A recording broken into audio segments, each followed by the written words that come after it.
할렐루야. 오늘 우리가 함께 나눌 말씀의 제목은 믿음대로 될지어다. 믿음대로 될지어다.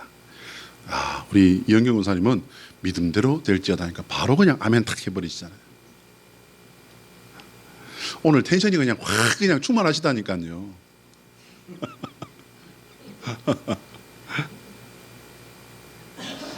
우리는 기독교인입니다. 사랑하는 여러분, 여러분은 기독교라고 하는 이 종교에 얼마나 만족하십니까? 저희 아이 같은 경우는 뱃속에서부터 이제 교회에 다니는 모태 신앙인이기 때문에 비교군이 없죠. 그러나 저는 있습니다. 열심히 정말 열심히라는 말을 넘어서 처절하게 불교에 이렇게 있었던 때가 있었기 때문에 기독교라는 종교가 얼마나 좋습니까? 어떻게 얼마나 만족하십니까? 라고 하는 이 질문이 처음부터 조금은 발칙할 수도 있고 너무 모호할 수도 있을 것 같아서요. 조금 바꿔보려고 합니다. 여러분은 교회에 얼마나 만족하십니까? 우리 강릉 양월교회를 포함한 모든 교회라고 말할 수도 있을 것 같아요. 이 또한 좀 너무 폭이 넓어서 감이 잘 오지 않는 질문일 수도 있을 것 같습니다. 그러면 여러분은 여러분 자신에게 얼마나 만족하십니까?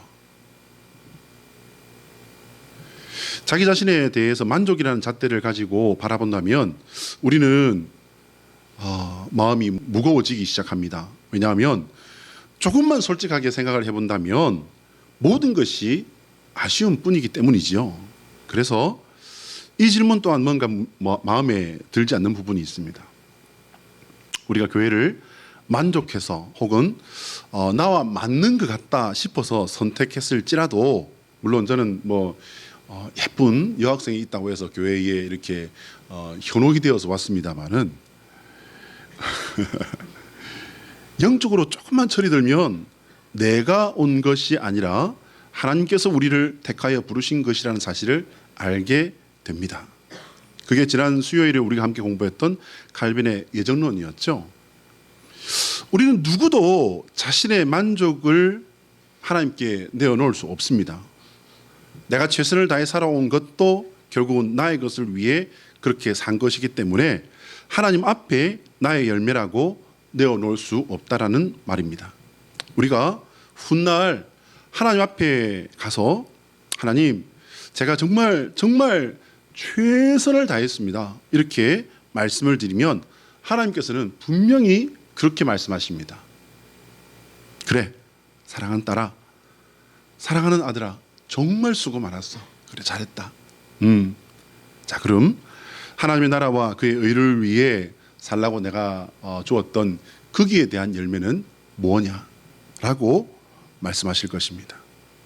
우리가 하나님 앞에 내어놓아야 할 진짜 열매는 하나님의 나라와 그분의 뜻을 구하고 이루는 것인 줄 잊지 마시길 바랍니다. 자, 한번 따라합니다. 하나님의 소원은 우리가 예수 그리스도 안에서 풍성한 믿음의 열매를 많이 맺는 성도가 되는 것이다. 자, 시작. 하나님의 소원은 우리가 예수 그리스도 안에서 풍성한 믿음의 열매를 많이 맺는 성도가 되는 것이다. 풍성한 진짜 믿음의 열매로 하나님의 기쁨 되시는 성도 되시기를 축복합니다. 오늘 본문 말씀을 우리 표준 세번역 성경으로 제가 준비를 해봤는데요. 같이 한번 읽어볼까요? 자, 같이 읽습니다. 시작. 여러분은 분명히 그리스도께서 쓰신 편지입니다. 우리는 그것을 작성하는 데에 봉사하였습니다. 그것은 먹물로 쓴 것이 아니라 살아계신 하나님의 영으로 쓴 것이요, 돌판에 쓴 것이 아니라 가슴판에 쓴 것입니다. 우리는 그리스도로 말미암아 하나님께 확신을 가지고 있으므로 이런 말을 합니다. 우리가 이런 일을 할 수 있는 자격이 우리에게서 났다고 생각하지 않습니다. 우리의 자격은 하나님에게서 납니다. 하나님께서 우리에게 새 언약의 일꾼이 되는 자격을 주셨습니다. 이 새 언약은 문자로 된 것이 아니라 영으로 된 것입니다. 문자는 사람을 죽이고 영은 사람을 살립니다. 할렐루야. 문자는 사람을 죽이고 영은 사람을 살린대요. 사도 바울은 고린도 교회의 성도들로부터 많은 상처를 받았다고 합니다. 여러분, 그냥 일반 목회자가 상처를 받는 것도 이거는 조금 거시기 할 텐데요. 근데 자그마치 사도 바울이에요. 근데 사도 바울이 자기가 개척한 교회의 성도들로부터 상처를 받았다. 바울을 미워했던 유대교 지도자들도 아니고 자신이 개척한 교회의 성도들로부터 상처를 받았다는 것은 이건 조금 이해되기가 어려운 부분이 있는 것 같아요. 그런데 사실인 것 같습니다. 참으로 놀라운 부분이 아닐 수 없는데 바울은 고린도 교회에 갈등을 수습하는 과정에서 많은 상처를 받았다라고 합니다. 그러고 보면요, 교회 갈등은 초대 교회 때부터 있었던 것 같아요. 하긴 이단도 그때부터 있었지 않습니까? 고린도 교회 성도들은 성찬과 성령 은사 때문에 다퉜다고 합니다. 어떤 사람들은 성찬을 받기 위해서는 세례를 반드시 받아야 된다라고 이렇게 주장을 했고, 또 어떤 다른 사람들은 상관없다라고 이렇게 주장을 했다고 해요. 또 어떤 사람들은 성령의 은사를 너무 강조한 반면에 어떤 사람들은 또 너무 무시를 했다는 거예요. 사도 바울을 이렇게 상처받게 할 정도의 대단한 사람들이었다면 윤리적으로도 도덕적으로도 탁월했어야 될 텐데, 고린도 교회 성도들은 윤리와 도덕 문제 그리고 혼인과 이혼 문제에 대해서 많이 문란했던 것으로 이렇게 알려져 있습니다. 당연히 갈등했었죠. 그래서 사도 바울은 고린도 교회에 보내는 편지를 통해서 이런 문제들에 대한 하나님의 바른 뜻을 이렇게 편지를 통해서 알려주고 있습니다. 바울은 고린도 교회를 개척한 개척자입니다. 당연히 고린도 교회 성도들의 스승이라고 해도 과언이 아닌 그런 사람이죠. 그런데 사도 바울이 그들로부터 상처를 받았다? 거기에는요, 거짓 교사의 문제도 있었던 것입니다. 여러분 보시기 바랍니다. 오늘 제가 봤던 화면에 이렇게 올린 사진이 어디냐면요, 고린도의 유적지예요. 고린도의 유적지. 저기는 굉장히 큰 도시였다고 합니다. 멸망되었던 그런 역사가 있었는데 다시 로마 황제에 의해서 도시가 재건됩니다. 그런데 또 어떻게 됐습니까? 저렇게 폐허만 남았습니다. 어떤 사람들은 고린도 교회의 이런 문제들로 인해서요, 일종의 면죄부를 얻으려 할 수도 있어요. 사도 바울 시대에 그런 문제들이 있었으니 오늘날에는 오죽하겠나, 그러니 어쩔 수 없는 거야 라고 말하는 사람도 있을 수 있습니다. 그러나 여러분, 이렇게 만약에 어쩔 수 없는 문제였다면 사도 바울은요, 굳이 힘들여서 고린도전서, 고린도후서 이런 여러 편의 편지를 쓸 필요도 없었겠지요. 오늘 본문에서 사도 바울이 말하는 것을 유심히 살펴보시기 바랍니다. 바울은요, 고린도 교회 성도들의 잘못을 지적한 게 아니에요. 여러분, 이건 굉장히 중요합니다. 니들이 지금 개맛을 알아? 라고 말한 게 아니고요, 니들이 지금 말한 게 이게 본질이야? 니들이 지금 본질을 말한 거야? 뭐가 앞이고 뭐가 뒤인지도 몰라? 니들이 말한 그게 진짜 그게 중요한 문제야? 내가 뭐라고 했어? 라고 말한 게 아니에요. 성도들의 잘못을 지적하고 꼬집은 것이 아니라 하나님께서 우리에게 무엇을 그들에게 부어주셨는지를 선포합니다. 하나님께서 그들에게 무엇을 부어주셨는가? 그 속썩이는 고린도 교회 교인들을 향해서 너희는 우리로 말미암아 나타난 그리스도의 편지래요. 이거 해도 너무한 거 아닙니까? 바울이 아닌 다른 사람이 이런 말을 했다면 정말 마음에도 없는 말 아니에요? 너무 위선적이지 않습니까? 그냥 차라리 화를 내세요 라고 말을 했을 수도 있을 것 같습니다. 그런데 그리스도의 편지랍니다. 그리스도의 편지가 어떻게 교회를 분열시킵니까? 그리스도의 편지가 어떻게 자신을 주장하고 다른 사람을 정죄합니까? 그리스도의 편지가 어떻게 교회의 리더를 상처받게 할 수 있단 말입니까? 그런데 사도 바울은 고린도 교회 성도들을 그리스도의 편지다라고 이렇게 분명히 말했습니다. 사도 바울은 그들 안에 복음으로 인해 뿌려진 것에 집중하라고 합니다. 먼저는 당연히 자기가 확신하는 가운데 그렇게 가르쳤습니다. 살아계신 하나님께서 그들 속에 들어오셔서 마음판에 새겨준 것에 집중하라는 거예요. 우리 4절과 5절 말씀을 한번 같이 읽어볼까요? 앞에 뜹니다. 시작. 우리가 그리스도로 말미암아 하나님을 향하여 이 같은 확신이 있으니 우리가 무슨 일이든지 우리에게서 난 것 같이 스스로 만족할 것이 아니니 우리의 만족은 오직 하나님으로부터 나느니라. 여러분, 나의 만족은 어디서부터 오는 거라고요? 하나님으로부터 난다는 말입니다.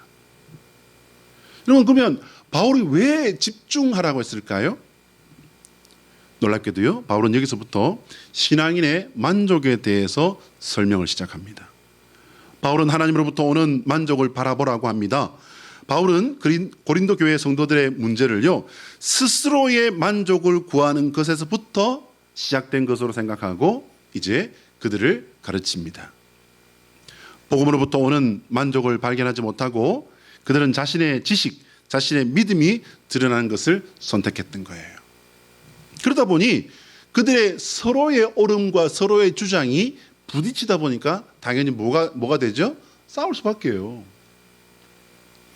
하나님께서 만족하시는 것이 아니라 우선은 내가 만족하지 않으면 안 된다라는 거예요. 내가 옳고 네가 그러다. 혹은 너는 나만큼 옳지 못하다라는 겁니다. 여러분, 이거 어디서 많이 본 거 아닙니까? 많이 본 모습 아니에요? 시도 때도 없이 불쑥불쑥 올라오는 교만한 의인의 모습, 바로 우리의 모습입니다. 사도 바울이 잘못 생각한 것일까? 이런 질문을 가지고도 우리는 말씀을 다각도로 볼 필요가 있습니다. 사람이 어떻게 하나님의 말씀만 생각하고 살 수 있단 말이에요.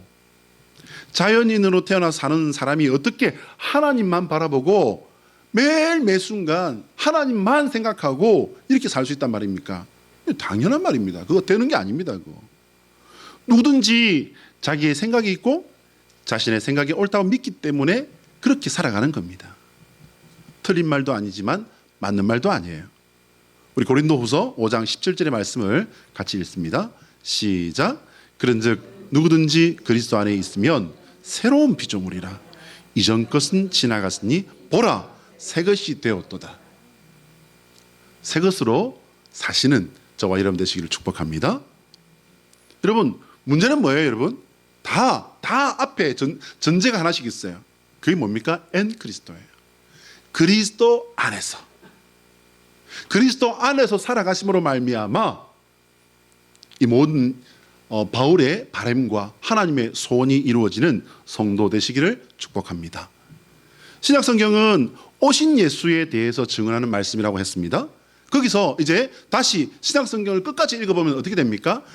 재림으로 다시 오실 예수 그리스도를 선포하는 것으로 신약성경은 마치고 있습니다.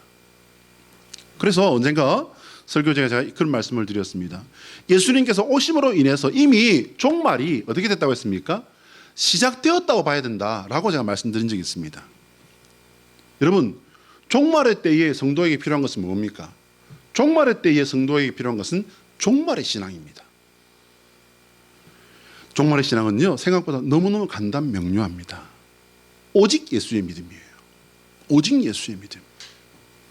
무슨 일을 하건 어디에 있건 오직 예수 제일주의로 살아가는 것입니다.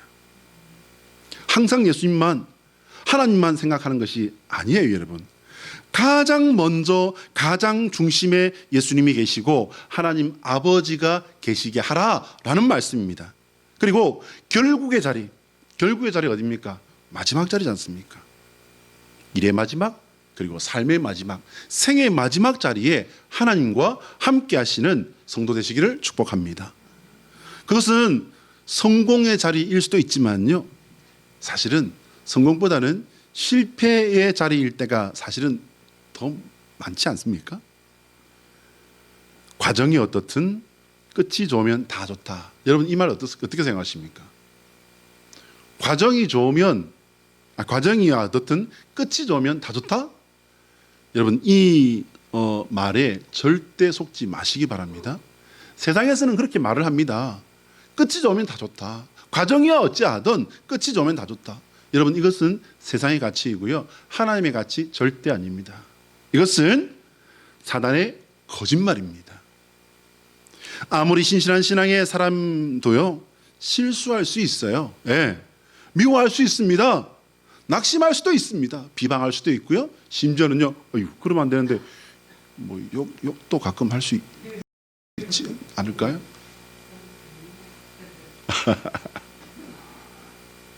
믿음의 사람도 사람입니다. 감정도 있고 능력의 한계, 어쩌면은 믿지 않는 사람들보다 더 많을 수도 있습니다.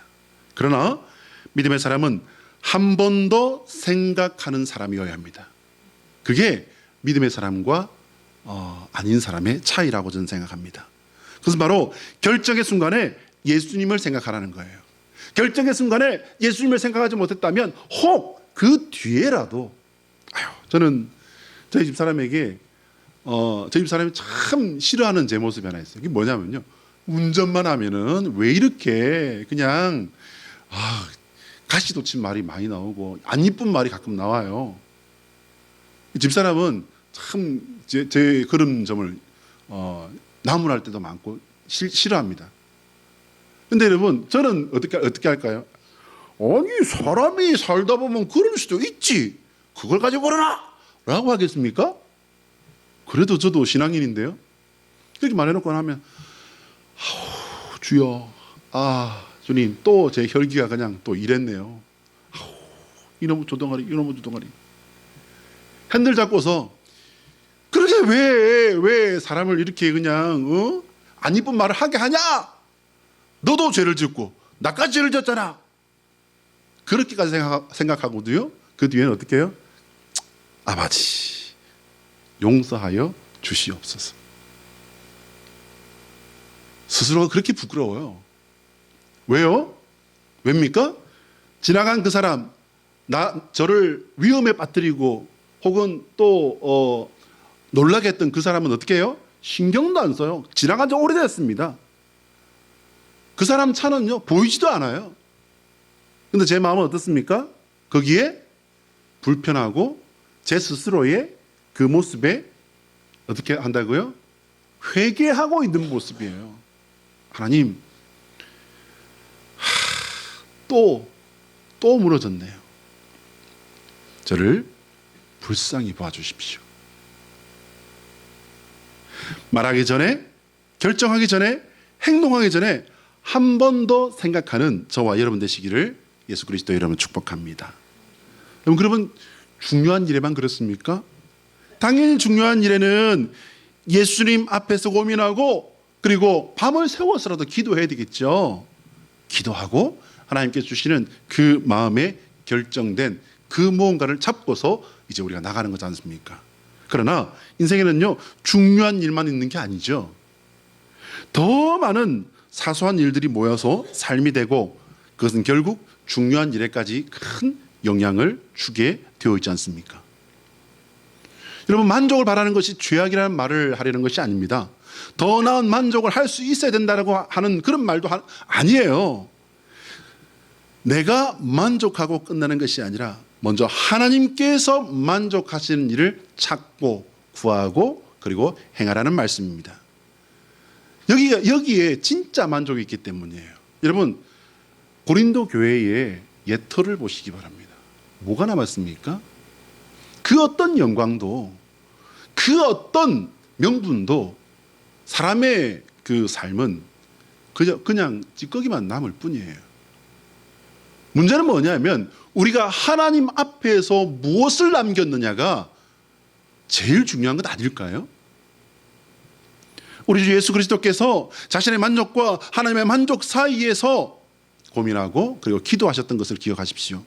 겟세마네 기도가 바로 그것입니다. 십자가를 앞에 둔 예수님의 기도를 보면요, 아버지께서 만족하시는 결정을 구하고 있습니다. 누가복음 22장 42절의 말씀을 우리 같이 한번 읽어볼까요? 자, 시작. 이르시되 아버지여 만일 아버지의 뜻이거든 이 잔을 내게서 옮기시옵소서. 그러나 내 원대로 마시옵고 아버지의 원대로 되기를 원하나이다 하시니.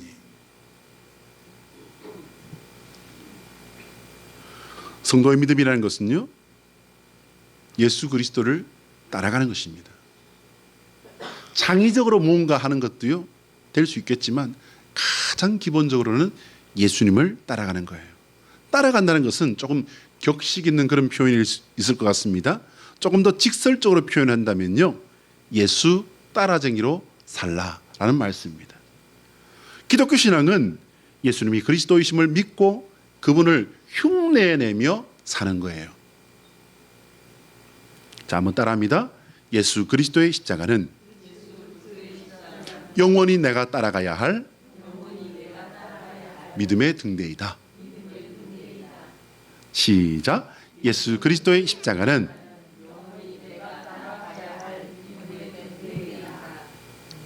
할렐루야.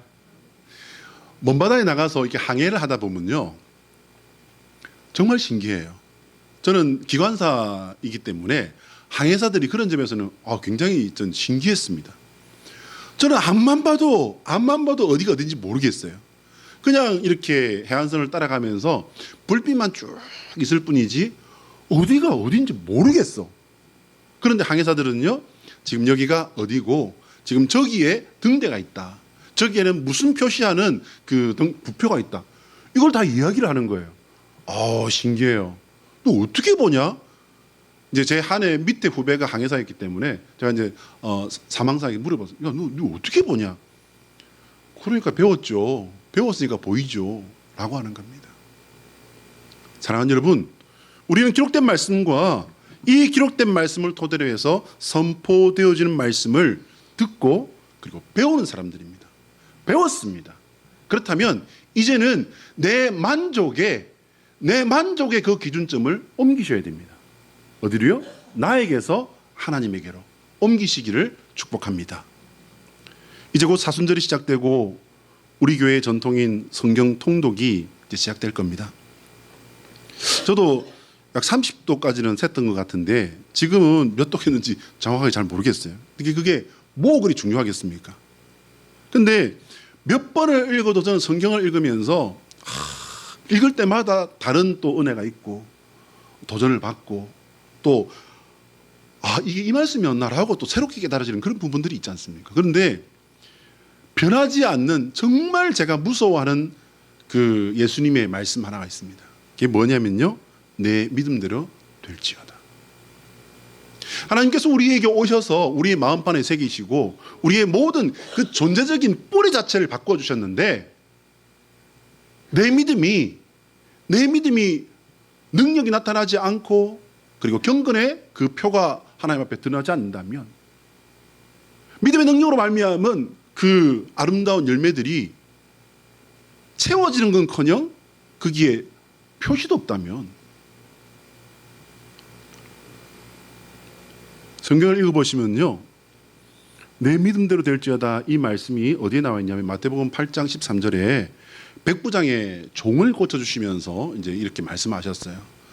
그 백부장이 집에 가려고 하니까, 아니 주님, 나는 당신께서 오시는 거 저 감당 못합니다.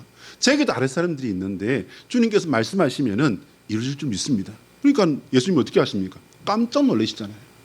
놀라시면서 이 사람 어디에서도 이런 믿음을 내가 본 적이 없다 이렇게 하시면서 하신 말씀 뭐였냐면요, 가라, 내 믿음대로 될지어다. 개혁 성경에는 내 믿음대로 될지어다라고 되어 있고요, 개혁 개정에는 어떻게 되어 있냐면요, 가라, 내가 믿은 대로 될지어다. 내 믿은 대로 될지어다. 여러분, 어느 쪽이어도 정말 저는 이 말씀에 살이 떨립니다. 과연 백부장의 종은 나아버렸어요. 백부장이 그러면 결과적으로 어떤 사람이었단 말입니까? 믿은 사람이었단 말이잖아요. 그 믿음에 걸고 하나님께서는 능력으로 역사하셨단 말 아닙니까? 그런데 우리에게 하나님께서 내 믿은 대로 될지어다 라고 말씀했을 때 여러분 정말 무섭지 않으십니까? 저는 이 말씀이 지금도요 제일 무서워요. 어느 날 성경을 읽다가 이 말씀에 세상에 라는 감탄사와 함께 이런 말씀이 있었어? 근데 읽을 때마다 저는 이 말씀이 너무나도 무섭습니다. 교회는 만족을 위해 오는 곳이 아닙니다. 교회는 믿음을 위해 오는 것이에요. 믿음이 제대로 능력을 발휘할 때 내가 바라는 만족은 비교도 할 수 없는 하나님의 기쁨과 만족이 나에게로 쏟아지는, 그러니까 그냥 하나님과 내가 윈윈하는 거예요. 내가 나의 만족을 고집할 때 하나님은 근심하시고 내 만족은 될 수도 없습니다. 이제 지금쯤은 다 아시죠? 가정에서도 교회에서도 나의 만족을 찾으려고 하면 싸움만 날 뿐입니다. 치약을 위에서부터 짜는지 아래서부터 밀어 올리는지, 그게 왜 싸울 문제가 되는 겁니까? 작은 문제건 큰 문제건 싸우거나 짜증을 내서 해결되는 일은 없습니다. 심지어 고린도 교회에서는요, 그들의 스승인 바울이 자신들의 편을 들지 않는다고, 자신들과 다른 의견을 말한다고, 자신들이 원하는 대로 성경을 말하지 않는다고 바울에게, 스승에게 상처를 주는 짓을 했단 말입니다. 그러나 사도 바울은 그들의 교만과 무지를 지적하고 책망한 것이 아니라 그들 안에 있는 하나님께서 새겨놓은 것을 말함으로 깨우쳐주고 거기에 집중하도록 했습니다. 우리는 자격이 있어서 성도가 된 사람들이 단 한 사람도 없습니다. 하나님의 무조건적인 은혜 가운데 택함을 받고 성도가 된 것입니다. 그러면 성도의 직분에 합당한 언행과 삶을 위해 힘쓰고 애쓰고 몸부림치는 사람이 되어야 할 줄로 믿습니다. 나 아닌 다른 사람을 내가 만족하는 사람으로 만들려고 힘쓰라는 말이 아닙니다. 예수님을 보시기 바랍니다. 예수 따라쟁이의 삶을 오늘 다시 시작합시다. 내가 죽고 예수님의 모습으로 한순간 한순간을 채워가는 삶을 살아가야 한다는 말씀입니다. 내가 죽고 그리스도가 살아날 때 내 안에 하나님의 나라와 의가 이루어지는 일이 시작되게 될 것입니다. 기도하겠습니다.